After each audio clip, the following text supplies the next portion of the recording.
शीतला दाई तोला बंधावो, दुख पीरा हर ले दाई आशीष देहूँ।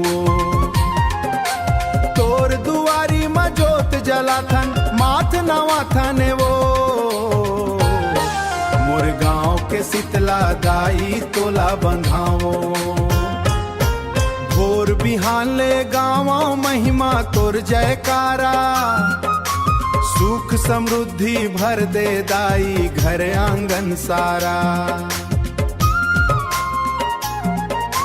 नरियर फूल चढ़ाथन दाई मन के भावले, तोर कृपा बरसत रह जन जन के नावले।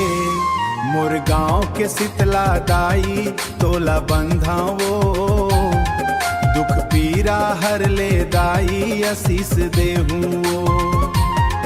तोर दुआरी में जोत जलाथन माथ नवा थन वो,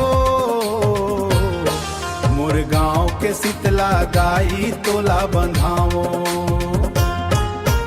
गाँव के रक्षक बन के दाई रखवाली करथस, रोग दुख ला दूर भगा के खुशहाली भरथस।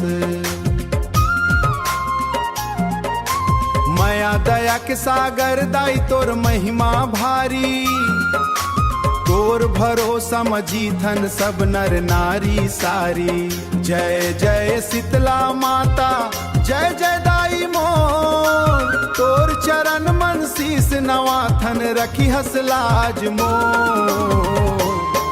मोर गाँव के शीतला दाई तोला बंधावो, मोर गाँव के शीतला दाई तोला बंधावो, दुख पीरा हर ले दाई आशीष